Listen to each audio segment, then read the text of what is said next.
कुछ औरतें डर से नहीं अपनी खूबसूरती से शिकार करती हैं। इमेजिन करो तुम एक ऐसे अंधेरे गड्ढे में फंसे हो जहां से निकलने का कोई रास्ता है ही नहीं, और ऊपर खड़ी एक ऐसी औरत, वो तुम्हें ऊपर से देखकर धीरे से मुस्कुराती है। उसकी आंखों में एक अजीब सा नशा है, एक ऐसी कशिश जो तुम्हें उसकी तरफ खींच रही है।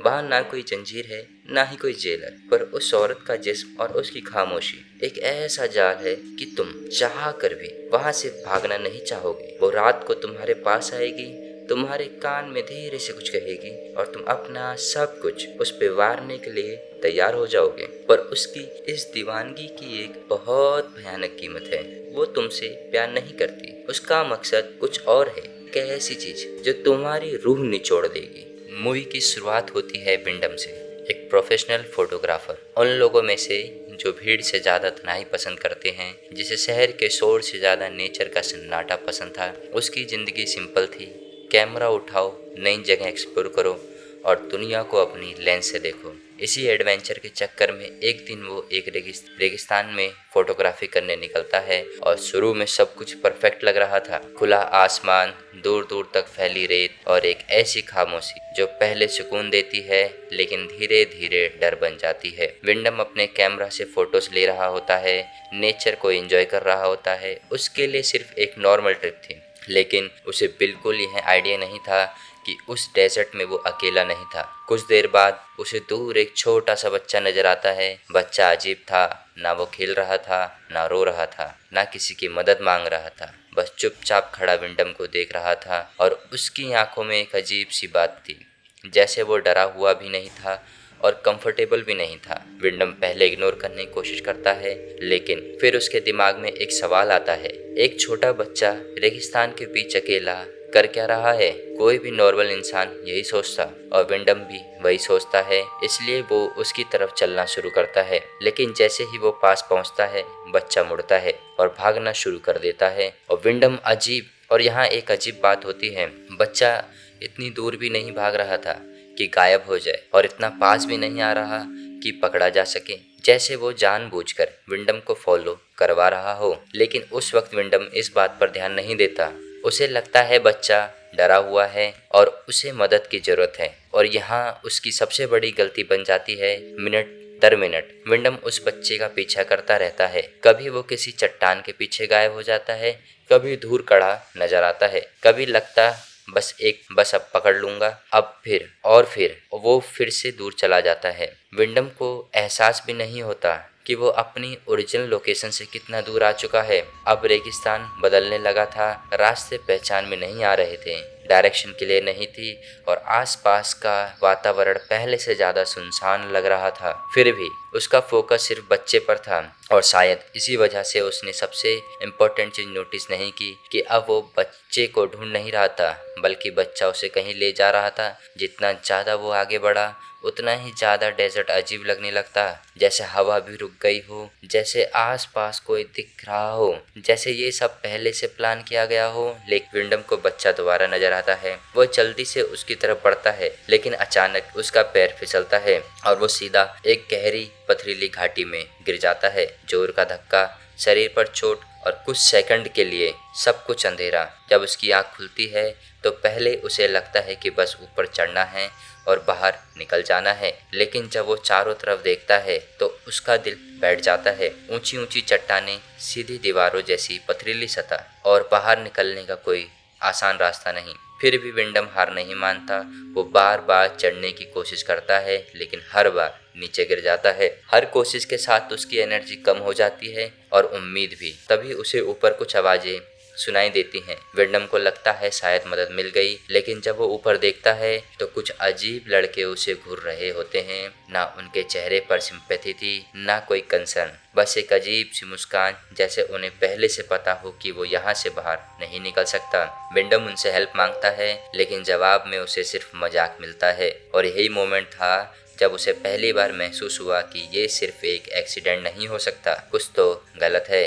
विंडम को बिल्कुल आइडिया नहीं था कि इस घाटी का सबसे बड़ा राज ऊपर खड़े लड़के नहीं, बल्कि एक औरत थी जिसे वो बहुत जल्द मिलने वाला था।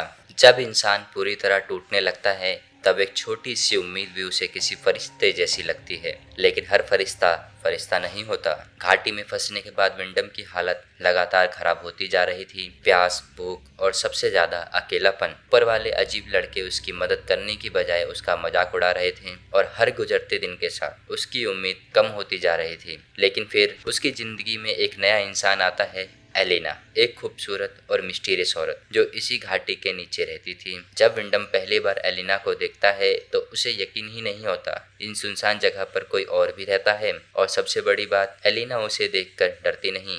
वो उसे पानी देती है, खाना देती है और उसके जख्मों का इलाज करती है। कई दिनों बाद विंडम को पहली बार लगता है कि शायद वो बच सकता है। धीरे धीरे दोनों के बीच बातें शुरू होती हैं। पहले सिर्फ जरूरत की बातें, फिर पर्सनल बातें और फिर एक अजीब सा कनेक्शन, क्योंकि दोनों ही अकेला जी रहे थे। दोनों के पास बात करने के लिए कोई नहीं था और कभी कभी अकेलापन दो अनजान लोगों को बहुत जल्दी करीब ले आता है। लेकिन ऑडियंस को यहाँ एक अजीब बात नोटिस होने लगती है। एलिना कभी अपने बारे में ज्यादा नहीं बताती। ना वो बताती है कि वो यहाँ कैसे आई, ना ही ये कि वो यहाँ से जाती क्यों नहीं। और जब भी विंडम एस्केप की बात करता है, एलिना बात बदल देती है, जैसे वो कुछ छुपा रही हो। ये शायद कुछ ऐसा जानती हो जो विंडम नहीं जानता। लेकिन उस वक्त विंडम इन सब बातों को इग्नोर कर देता है, क्योंकि इस नाइटमेयर के बीच एलिना उसकी एकलौती उम्मीद थी। लेकिन विंडम को बिल्कुल आइडिया नहीं था कि जिस इंसान पर वो सबसे ज्यादा भरोसा करने लगा था, शायद वही उसकी कैद का सबसे इम्पोर्टेंट हिस्सा थी। और अगले कुछ दिनों में दोनों के बीच जो रिश्ता बनने वाला था, वही उसकी जिंदगी का सबसे बड़ा जाल बन जाएगा। ज्यादा वक्त विंडम उस घाटी में बिताता है, उतनी ही ज्यादा अजीब चीजें उसकी नजर में आने लगती हैं। सबसे पहले ऊपर रहने वाले लड़कों का बिहेवियर। ये लड़के नॉर्मल नहीं थे। ये स्कूल नहीं जाते, कोई फैमिली नजर नहीं आती, कोई रूल्स नहीं, कोई सोसाइटी नहीं। जैसे ये लोग किसी अलग ही दुनिया में जी रहे हों। और सबसे अजीब बात, ये सब एलिना को एक अलग ही नज़र से देखते थे। ना दोस्ती, ना दुश्मनी, बल्कि जैसे वो उनके लिए कोई बहुत इम्पोर्टेंट इंसान हो। एक ऐसा इंसान जिसकी प्रोटेक्शन भी करना है और जिस पर नज़र भी रखनी है। पहले विंडम को लगता है कि शायद ये सब एक ब्रोकन फैमिली है, ये कोई आइसोलेटेड कम्युनिटी है। लेकिन धीरे धीरे उसे समझ आने लगता है कि बात इससे कहीं ज़्यादा डार्क है। यहाँ हर चीज़ एक पैटर्न फॉलो कर रही थी। हर इंसान का एक रोल था, हर चीज़ किसी पर्पस के लिए हो रही थी। और सबसे शॉकिंग बात, शायद उसका रोल भी पहले से डिसाइड था। अब विंडम को याद आता है वो बच्चा, वो रेगिस्तान से उसे मिला था, जो बार बार उसे अपने पीछे बुला रहा था, जो कभी सच में खोया लगता ही नहीं था। और तब पहली बार उसके दिमाग में एक खौफनाक सवाल आता है, क्या वो बच्चा मुझे यहाँ लाने के लिए भेजा गया था? अगर जवाब था हाँ, तो इसका मतलब ये एक्सीडेंट नहीं था, ये एक जाल था, एक केयरफुली प्लान्ड जाल। और विंडम उसका टारगेट था। लेकिन सवाल अब भी वही था, आखिर क्यों? उसमें ऐसा क्या था जो किसी और में नहीं था? और इसी सवाल का जवाब अगले कुछ दिनों में उसकी पूरी दुनिया हिला देने वाला था, क्योंकि विंडम को अभी तक लग रहा था कि उसने एलिना को ढूंढा है, जबकि सच ये था शायद एलिना और ये पूरा कल्ट बहुत पहले से उसका इंतजार कर रहे थे। एक और शॉकिंग चीज सामने आती है, एलिना प्रेग्नेंट है। पहले वो विंडम खुश हो जाता है, उसे लगता है कि शायद इस नेटमेयर के बीच उसने एक फैमिली बना ली है, एक नई शुरुआत, एक नया फ्यूचर। लेकिन एलिना का रिएक्शन कुछ और ही कह रहा था। उसकी खुशी में प्यार कम था और पर्पस ज्यादा, जैसे प्रेगनेंसी उसके लिए एक अचीवमेंट हो, एक मिशन कंप्लीट होने जैसा। और यहीं विंडम के दिमाग में पहली बार सब कुछ कनेक्ट होना शुरू होता है। क्या इसीलिए उसे यहाँ लाया गया था?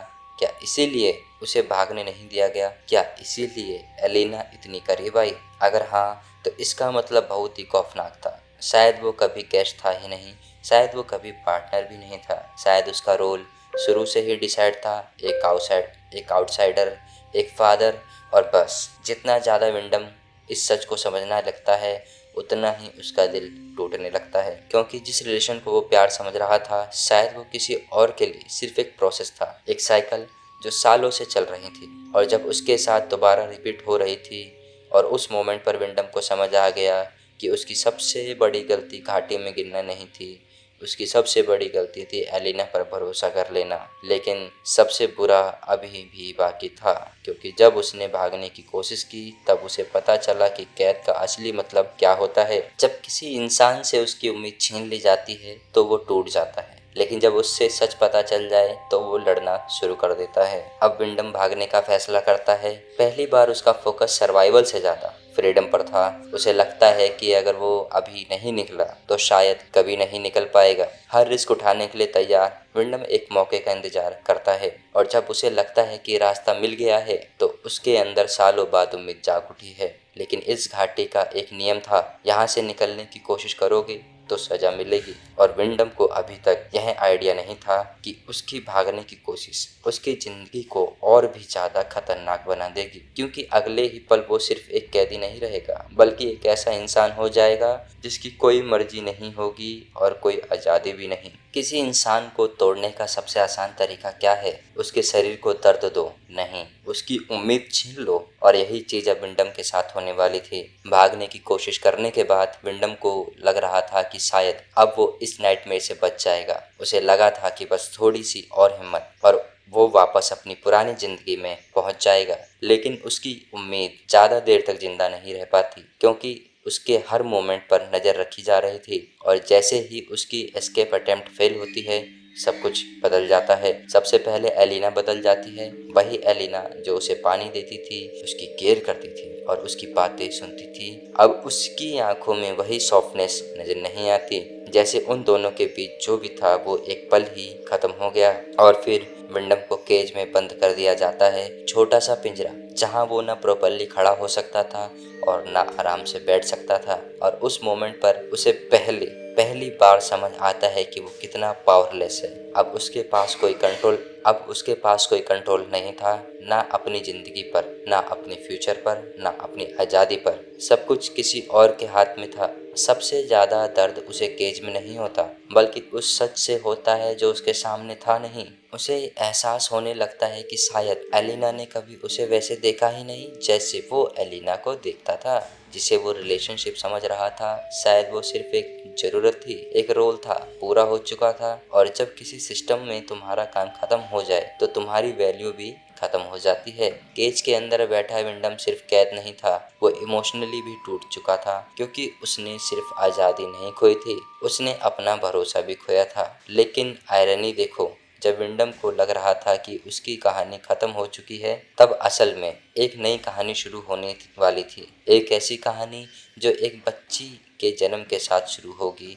और किसी और की जिंदगी हमेशा के लिए बदल देगी। कभी कभी एक नई जिंदगी का जन्म किसी और के सपनों का अंत भी बन जाता है, और विंडम के लिए ये दोनों चीजें एक ही दिन होने वाली थी। केज में बंद विंडम को अब लगने लगा था कि शायद उसकी कहानी यहीं खत्म हो जाएगी। ना कोई रेस्क्यू, ना कोई एस्केप, ना कोई फ्यूचर, सिर्फ इंतजार। लेकिन फिर एक दिन सब कुछ अचानक बदल जाता है। एलिना को लेबर पेन शुरू हो जाता है। पहले तो विंडम समझ नहीं पाता कि क्या हो रहा है, लेकिन धीरे धीरे उसे एहसास होता है कि बच्चा पैदा होने वाला है। इस मोमेंट पर पूरे कल्ट का बिहेवियर बदल जाता है। जो लोग पहले नॉर्मल लग रहे थे अब एक अजीब सी एक्साइटमेंट में नजर आते हैं, जैसे वो किसी बहुत मुख्य इवेंट का इंतजार कर रहे हों। जैसे ये सिर्फ एक बच्चे को जन्म नहीं बल्कि किसी रिचुअल को हिस्सा हो। और फिर कई घंटों की तकलीफ के बाद एक बच्ची पैदा होती है। उसकी पहली रोने की आवाज़ पूरी घाटी में गूंज उठती है, और उस आवाज़ के साथ ही विंडम के अंदर भी कुछ बदलने लगता है,